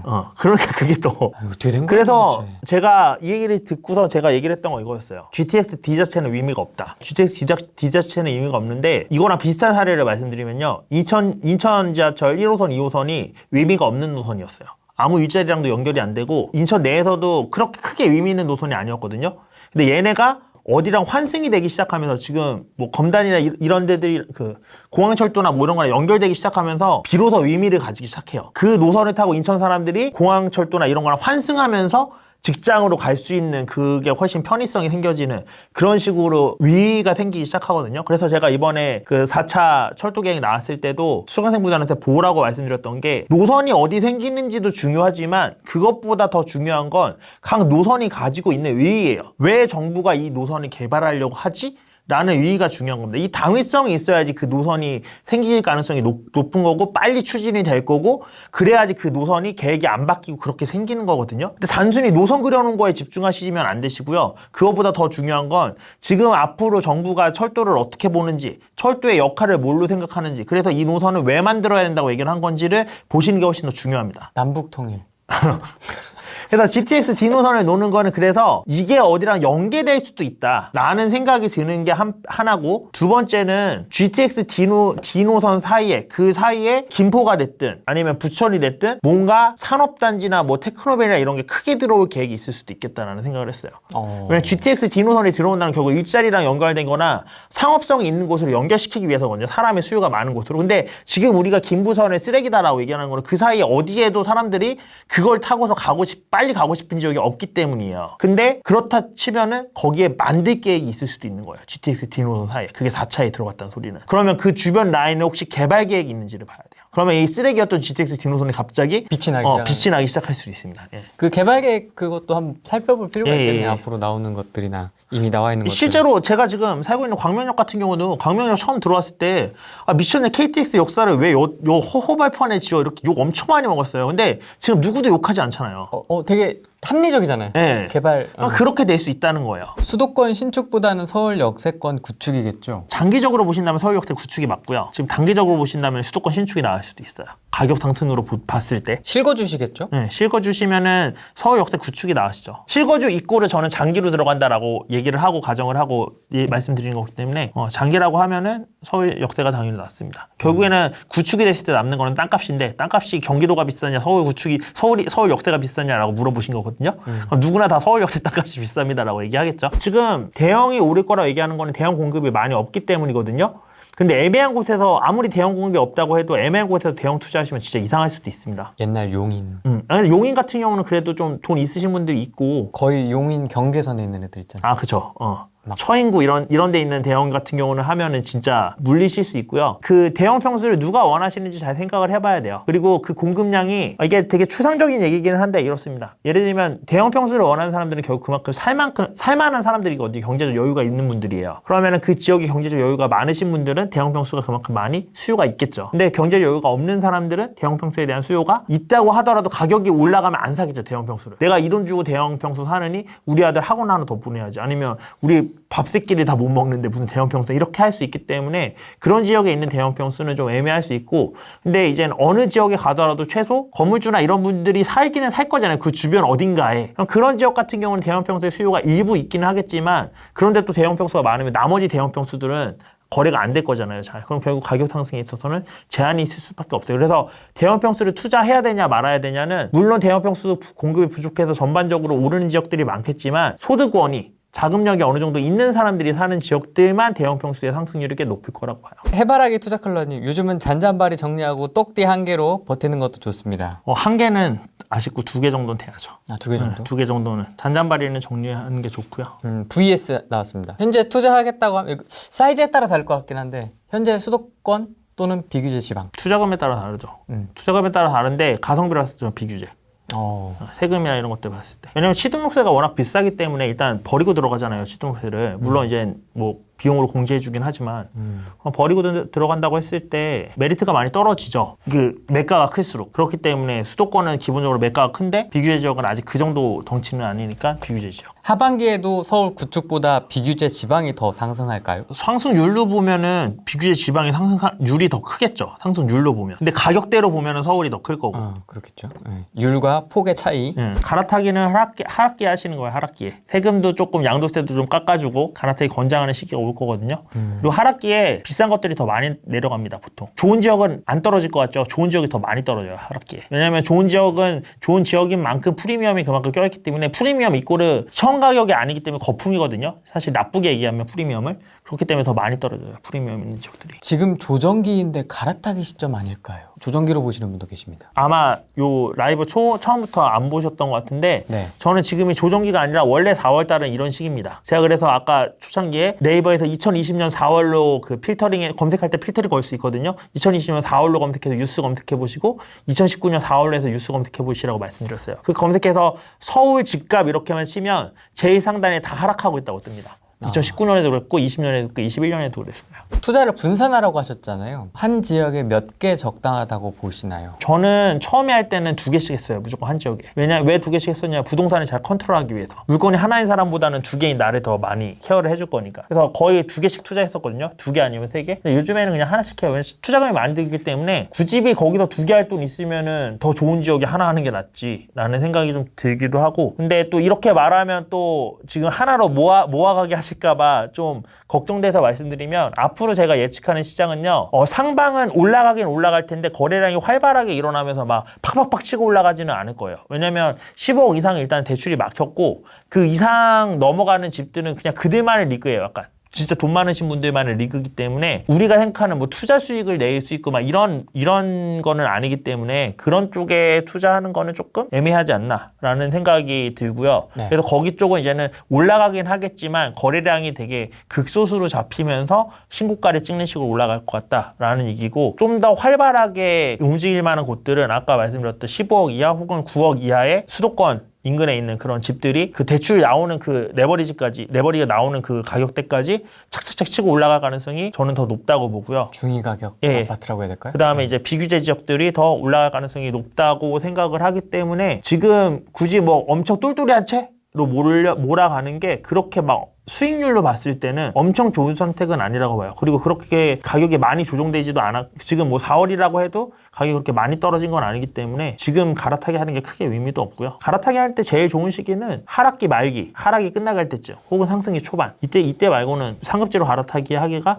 크게 쉽지는 않습니다, 사실. 한 채만으로 했을 때. 당연히 이제 상승기에는 뭐 2채, 3채 했으면 그때 판 거 모아서 상급지로 갈아타는 방식은 가능할 텐데 한 채에서 계속 건너뛰기 한다라고 하면은 사실 하락기 끝날 때쯤이나 아니면 상승기 초반 아니면은 그렇게 적합한 시기는 없어요. 초양극화 시대 온다는데 진짜 초양극화 올까요? 양극화는 항상 양극화 온다고 얘기하지 않나요? 초양극화도 항상 초양극화 온다고 얘기가 나왔던 것 같은데 이것도 신문기사 과거 찾아보면 똑같은 얘기인데 기억나갈걸요? 양극화는 항상 양극화 되고 왜냐면 이게 그렇잖아요. 양극화라는 게 비싼 집은 더 비싸지고 싼 집은 더 싸진다라는 얘기잖아요. 그러면 봤을 때 결국 집값은 퍼센테이지로 올라요. 예를 들어 볼게요. 5억 5천짜리랑 6억짜리 집이 있었어요. 근데 6억짜리 집이 12억이 됐는데 똑같이 5천 차이로 얘가 11억 5천이 될까요? 6억이랑 5억 5천짜리였는데 6억짜리가 12억이 됐어. 그럼 5억 5천이 똑같이 5천 차이로 11억 5천이 돼야지 맞는 걸까요? 아니겠죠. 아니죠. 그거보단 좀 싸야겠죠. 왜냐면 그 비율만큼으로 사실 조정되는 게 맞는 거잖아요. 상식적으로 얘기를 했을 때. 그렇기 때문에 그 비율이 똑같이 10%가 올랐을 때 당연히 더 비싼 애들이 더 많이 오르겠죠. 그리고 싼 애들은 그만큼 덜 오르겠고 그런 이유 때문에 그런 것도 있고 그리고 두 번째로는 자본주의 사회는 양극화가 필연적입니다. 자본의 대부분의 90%가 상위 10%에 몰려있던 신문기사들 많이 보셨죠. 그리고 누가 더 빨리 늘겠어요. 지금 1,000만 원 순자산을 가지고 있는 사람과 순자산 1억을 가지고 있는 사람과 순자산 10억을 가지고 있는 사람 중에 누가 자산이 더 빨리 늘까요? 당연히 10억 있는 사람이 더 많이 늘겠죠. 그럼 이 10억 있는 사람들은 1억 있는 사람들보다 당연히 순자산 확장이 훨씬 더 빠르고 그럼 이분들이 사는 집값은 그만큼 더 빨리 오를 수밖에 없겠죠. 이 사람들은 더 높은 집값을 낼 여력이 충분히 되니까 1억이나 뭐 5천 있으신 분들은 그만큼 자산의 증식이 더디니까 이분들이 살 수 있는 층의 집값도 그만큼 상승이 더디게 일어날 수밖에 없겠죠. 그럼 당연히 양극화가 이루어질 수밖에 없어요. 이게 단순히 지금 시점에 뭐 문재인 정부가 잘못해서 양극화가 일어나는 게 아니라 양극화는 자본주의 시대에서는 항상 필연적으로 있는 겁니다. 그렇기 때문에 이제 복지제도를 갖춰서 위에서 나오는 세금을 걷어서 밑으로 뿌리는 거잖아요. 양극화가 필연적이니까. 세금이란 게 사실 어느 정도는 그 양극화를 해소하기 위해서 걷는 거거든요. 양극화는 필연적인 겁니다. 단순히 뭐 이번 시장만의 문제도 아니고요. 약간 그런 느낌이네요. 약간 최악의 취업난 뭐 이런 느낌. 네. 항상 취업난인데 항상 힘들었어. 항상 힘들어. 취업이 안 힘들었던 적은 없었던 것 같아요. 뭐 일부 80년대 그때 빼고. 하락 시그널을 좀 어떻게 보면 좋을까요? 그 질문이실 것 같은데요. 하락기를 알 수 있는 지표들이나 파악하는 노하우가 있으시면 좀 나눔해 주세요. 보통 심리랑 미분양을 많이 보세요. 심리가 꺾인다거나 미분양을 많이 보는데, 심리라는 거는 사실 약간 들쭉날쭉합니다. 사람의 심리라는 게. 지금처럼 4월만 돼서 이거 원래 그런 건데 심리 안 좋아진 것처럼 느껴지죠. 그래서 이렇게 좀 들쭉날쭉하기 때문에 심리를 보실 때는 추이를 보시는 게 되게 중요해요. 추이. 네, 그러니까 단순히 뭐 4월, 5월, 6월 이렇게 보는 게 아니라 몇 년치를 쭉 늘여서 지금 시점에 이게 올라가고 있는 추세인지 밑으로 내려가고 있는 추세인지 이 추이를 보고서 심리가 좋아지고 있구나 안 좋아지고 있구나 뭐 이런 거를 좀 보실 필요도 있고. 지인이나 아실로 보세요? 네, 그렇게 보일 수도 있고. 그거는 사실 KB에서 보죠. 심리는. 저는 KB에서 봐요. 아실에서도 지원해 주는 것 같긴 한데 저는 최근까지는 아실을 잘 안 만졌어가지고. 아실이 진짜 좋더라고요. 잘 안 만졌었는데 좋더라고요. 그래서 KB로 봤었는데 내가 그동안 괜한 노동을 하고 있었구나라고 좀 느꼈고요. 그 다음에 미분양이 늘어나기 시작하면 하락의 조짐이 있다고 생각하시면 됩니다. 왜냐하면 지금 실수요자들이 제가 앞으로 청약을 더 원할 수도 있는 시기가 올 수도 있다고 그랬죠. 왜냐하면 지금 집값이 너무 올라서 청약 말고는 방법이 안 보이는 거야. 그러면 그 소리는 결국 실거주자들 입장에서도 내 집 마련에 있어서 가장 적합한 거를 청약이라고 생각을 하는 거예요. 투자자 입장에서도 사실 지금 분양권 세금을 6월 1일부터 무지막지하게 때린다고 해서 수요가 많이 줄어든 거지, 청약만큼 투자금이 적게 주고 그러니까 분양권만큼 투자금이 적게 드는 투자가 없어요. 게다가 신축이라서 당연히 좋은 걸 먹고 들어가는 거고. 그렇기 때문에 분양권이 사실 제일 매력적인 애인데, 얘가 미분양 나기 시작하면 일단 투자적으로도 매력도가 떨어졌던 소리고, 실수요자들도 이제는 집값이 별로 안 오를 것 같으니까 청약을 안 노린다는 소리예요. 그 소리는 결국에는 시장의 분위기가 침체됐던 소리겠죠. 이게 근데 한 번에 확 느껴지지 않아요. 내가 느낄 때쯤 되면 이미 벌써 몇 개월 동안 미분양이 적체된 그래프가 이미 나와 있어. 그래야지 우리가 느끼거든요. 시장이 진짜 안 좋아졌구나. 그래서 미분양 지표를 매달 체크해 보시면은 그게 적체되기 시작하는 것 같다 좀. 그때가 이제 하락의 신호일 가능성이 되게 높습니다. 그럼 그 14년도, 15년도에는 좀 분위기가 어땠습니까? 그때 14년도, 15년도에는 중공업 미분양이 해소되고 있었죠. 만약에 신도시면 신도시대로 공급을 하고, 구도심은 구도심대로 재생까지 같이 진행을 하면 공급이 넘쳐나게 돼서 이런 경우에는 어떻게 될까요? 공급이 넘치면 집값은 떨어지겠죠. 영영 떨어지지는 않습니다. 공급이 넘쳐나게 돼도 결국엔 소화되는 시간이 있어요. 공급이 넘치게 되면 어떻게 될까요? 건설사가 집을 지을까요, 안 지을까요? 집을 덜 짓겠죠. 왜냐면 집이 안 팔리니까. 집이 안 팔려서 덜 지으면 그만큼 공급이 줄어들게 되고, 그게 결국 우리는 선분양 제도이기 때문에 먼저 팔죠, 집을. 그러면 덜 팔겠죠, 집을. 덜 판다는 소리는 앞으로 2, 3년 뒤에는 집이 덜 지어지기 시작한다는 소리거든요. 공급이 갑자기 터졌어요. 그러면 제가 아까 중공업 미분양 물량 보라고 그랬죠. 공급이 터졌어. 그래서 공급이 부족할 때 그러면 중공업 미분양 물량이 쌓이겠죠. 공급이 터졌으니까 분양이 잘 안 될 거잖아요. 그럼 그 미분양이 있다가 안 그래도 집이 많으니까 집이 다 지어졌는데도 얘네가 그때까지도 안 팔려. 그럼 중공업 미분양 물량으로 남아있는 겁니다. 그 상태로 쭉 남아있다가 어느 순간 건설사들이 지금 재고도 안 팔렸는데 누가 새 물건을 만들어요. 재고부터 팔아야지. 재고를 계속 들고 있는 상태에서 부도나는 건설사들도 있고 버티는 건설사들도 있겠지만, 그렇게 버텨오다가 어느 순간 버티기만 하고 안 만들잖아요, 새로. 그럼 공급이 부족해지겠죠? 그러면 이게 없어지기 시작하는 거죠, 재고 물량들이. 이제 필요하니까, 이 재고가. 이게 떨리기 시작하면 그때부터 다시 상승이 일어나는 거죠. 그럼 그때부터 또 다시 이제 집값 올라가네, 정부가 이제 공급해라 라고 얘기를 해도 우리나라 선분양 제도이기 때문에 먼저 팔고 집이 들어오는 건 3년 뒤잖아요. 그러니까 최소 3년은 먹고 들어가는 거죠, 상승을. 너무 적폐적폐했으니까 또 한번 얘기해줘야 될 것 같습니다. 우리 실거주자 내 집 마련 타이밍. 내 집 마련 맨날 얘기입니다. 4월 달에 했어야죠. 이번 달에 했어야지. 6월 넘어가면 진짜 힘든데 어려워요. 내 집 마련이라는 게 정말 시대 차익을 원한 건지, 나는 좀 몸테크를 해서라도 시대 차익을 하겠다라고 생각하시는 분들도 계시고, 나 그냥 시대 차익 모르더라도 지금 전세값도 너무 오르고 다 힘드니까 그냥 내 집 마련이라도 했으면 좋겠어요. 다. 시세 차익도 봐야 되고요. 역세권이어야 되고요. 32평이어야 되고. 그러니까 못하는 거야. 오늘 단톡방에서 그런 글 나왔거든요. 집을 권했는데 못 사는 사람들의 13가지 특징인가? 13가지? 제가 최근에도 몇 명한테 이렇게 도움을 드렸어요. 그러니까 권유를 드렸어요. 그러니까 자기 투자금도 오픈하셨고, 벌써 제가 몇 년 전부터 사라고 그랬는데 안 사셔가지고 이제 와서 막 엄청 열심히 알아보고 하는데, 결국 그 권유하는 지역을 제가 권장을 해드렸어요. 정확히 말하면 하시라고 말씀을 드렸었어요. 이건 뭐 식어주니까 투자가 아니니까 찍어드린 건 아니고 그분 돈이 많은 였으니까. 그리고 앞으로 미래 발전 가능성이 있다고 보고, 물론 공간이 협소해서 좀 그런 단점이 있긴 하지만 어쨌든 그분 자금에서 부부의 그 직장 거리와 뭐 이런 것들을 다 감안했을 때, 뭐 친정 거리까지 감안해야 돼요. 애도 봐줘야 그렇죠, 되니까. 그래서 그렇죠. 그런 것들 다 감안했을 때 거기가 딱 그분들이 들어갈 수 있는 곳 중에서 제가 봤을 때 가장 시세 차익도 노릴 수 있고 그런 최고점이었거든요. 그래서 추천드렸어요. 근데 결국 이제 답이 온 게 학교가 멀어서요. 근데 아까 그 13가지 조건 중에 그 요건 중에 학교가 멀어서라고 딱 들어가 있더라고요. 아니, 늦었으면 지각비를 내야지. 학교 라이딩 해주면 되지. 그것 때문에 그럼 집을 안 사면 언제까지 안 사겠다는 건지 사실 좀 답답한 그런 부분들이 있었는데 안타깝기도 하고. 근데 사실 지금은 포기할 건 포기하고 집중을 하셔야 됩니다. 늦었잖아요. 지각비 내셔야 돼요. 지각비를 안 내실 수 없어요. 늦었는데 지각비를 안 내겠다고 하는 거는 그냥 꽁으로 먹겠다는 거죠, 사실. 늦으면 지각비 내셔야 돼요. 대부분 브랜드 아파트 단지 초품화, 역세권, 신축, 숲세권. 아, 숲도 있어야 되는군요. 아, 어렵다. 몰도 있어야 돼요. 몰세권. 근데 그래요. 이게 다 그렇더라고요. 저희 와이프도 광명역인데도 광명역이 학교가 주변에 초등학교가 멀거든요. 아, 그렇죠. 네. 거기, 그렇죠. 지방에서 보기에는 서울은 그냥 다 좋은데, 안 그렇습니다. 제가 사는 데만 해도 그렇고요. 뭐 서울이라고 다 뭐 똑같이 그런 건 아니고, 이 격차가 지방보다 훨씬 커요. 맞아요. 오히려 경기도 웬만한 데보다 더 싼 서울들도 아직 많고요. 그렇죠. 북쪽으로 보세요, 서울은. 북쪽, 강서 쪽.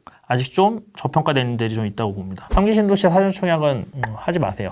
왜죠? 전세로 머물러야 되잖아요. 네. 3기 신도시 당첨되는 순간 전세로 머물리는 거 확정이에요, 확정. 사실 청약에 대한 지금 이슈들이 조금 더 생길 수는 있어요. 그러니까 청약에 대한 수요가 더 많아질 수밖에 없는 구조긴 해요. 그러니까 청약 말고는 답이 없다는 구조가 생기고 있기는 해요, 사실. 왜냐하면 점점 집값이 올라가고 청약이 그나마 현실적으로 들어갈 수 있는 방책이기 때문에 그것밖에 없는 쪽으로 줄어들고 있기는 한데, 그럼에도 불구하고 사전 청약 하시느니 차라리 아까 말했던 뭐 비규제 지역이나 이런 데 투자해서 돈이 조금이라도 불려와서 그래서 인서울 하시는 걸 전 권장을 드립니다. 그러니까 서울에 최대한 가까운 곳으로. 수도권으로 수도권으로 최대한 붙을 수 있게. 실거주를 위해서라면 거래 절벽인 이 시기에 대출 맥시멈으로 끼고 살까요? 네, 실거주는 그래도 맞다고 봅니다. 대신에 그냥 맞다고 얘기할게요. 맞다고? 예. 중간에 부침은 있을지라도 무조건 우상향합니다. 이거 실거주 결정하실 때 가장 심플한 게 있어요. 아파트 20년 전, 10년 전 가격 놔두고서요, 한번 봐보세요. 어떤 아파트가 안 올랐나. 중간에 까먹어서 기억 안 난다고 했던 거 있잖아요. 네.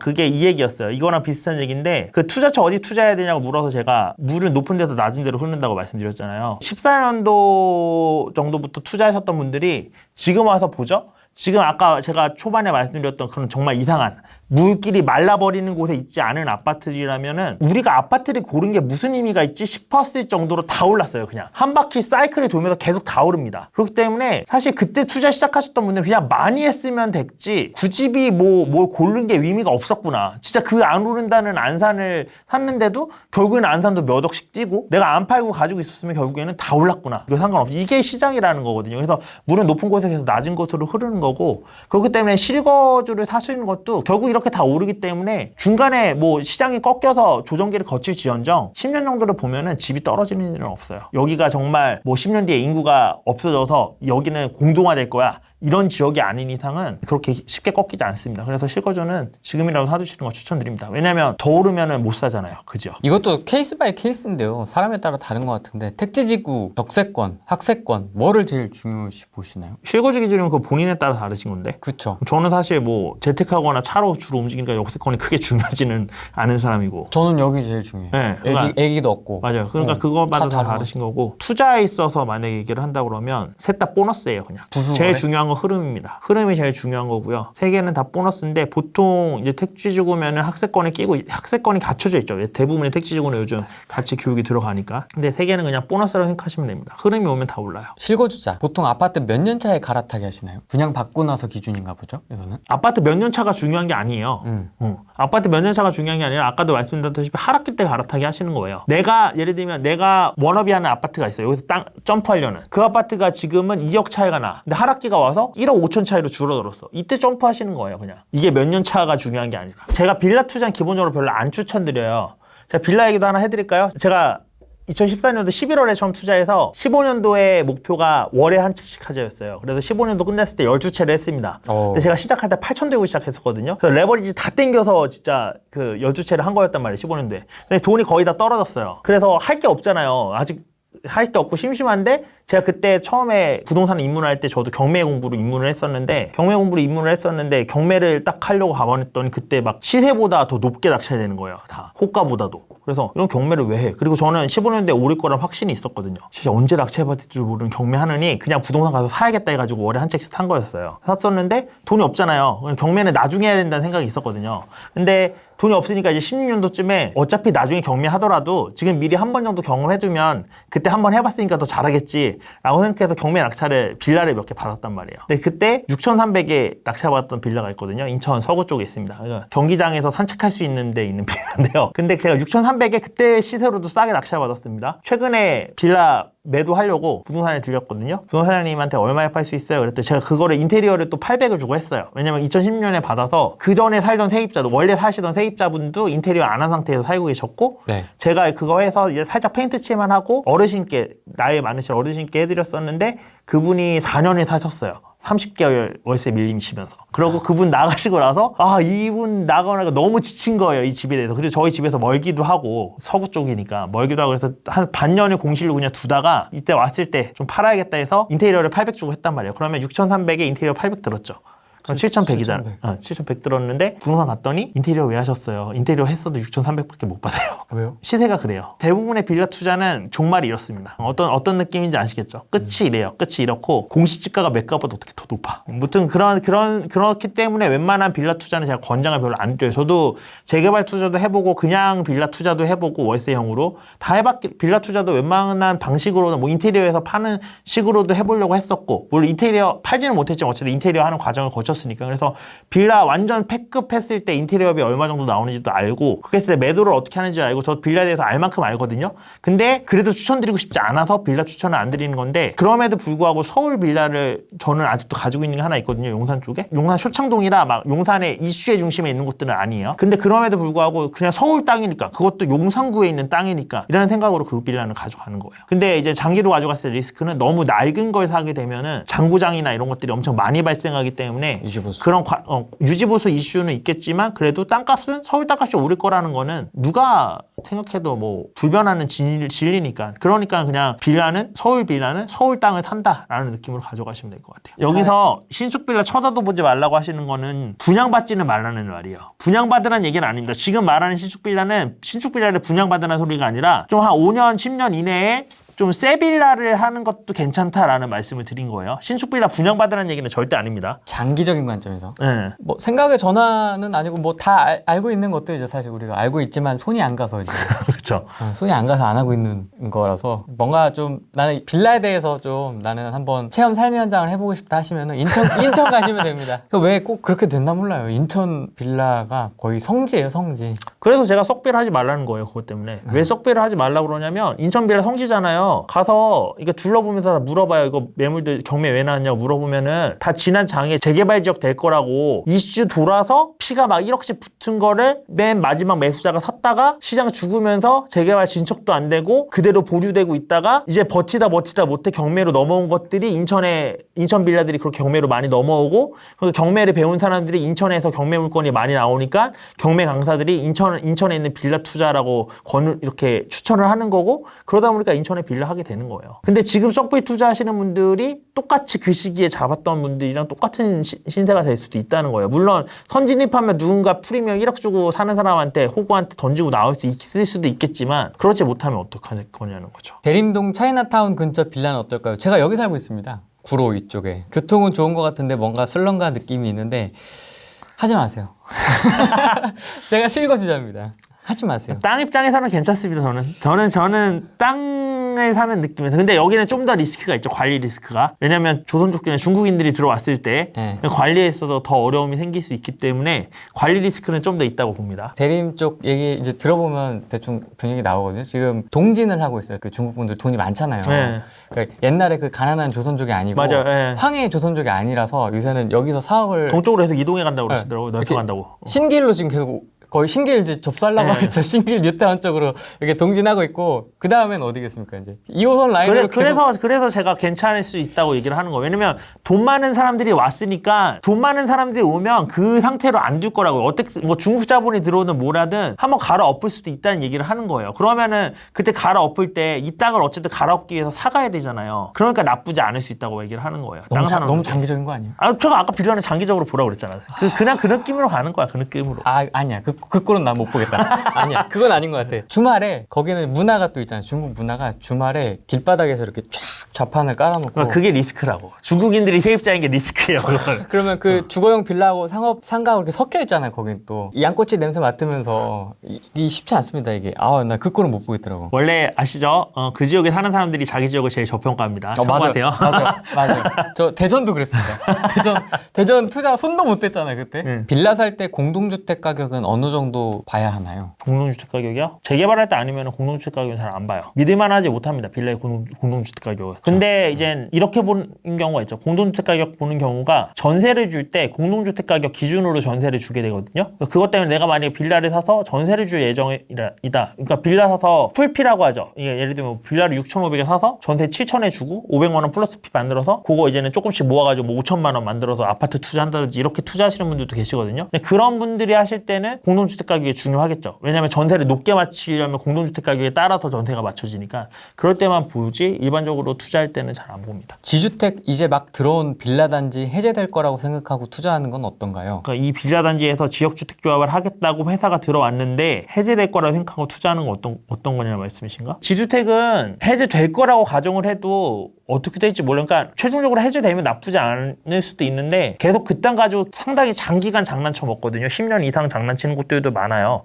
된다고 얘기가 나오면서도 지주택에서 해방되지 못하면 결국에는 팔 때 다른 업자들이 못 건드리잖아요. 어쨌든 그 지역이라고 해놨으니까 그래서 좀 애매해질 수 있어서 별로 꼭 굳이 그 지역을 가셔야 되나 싶습니다. 그렇죠. 지주택 향만 나도 가지 마세요. 저는 그렇게 봅니다. 정리가 되든 안 되든 시청자분들과 구독자분들에게 이게 제일 어려운 것 같아요. 상반기 시장을 정리하는 느낌의 마무리 총평 해주시면 좋을 것 같습니다. 이게 제일 어려운 것 같아요. 상반기는 사실 2월 달부터 많이 조용해서 좀 심심한 시장이었어요.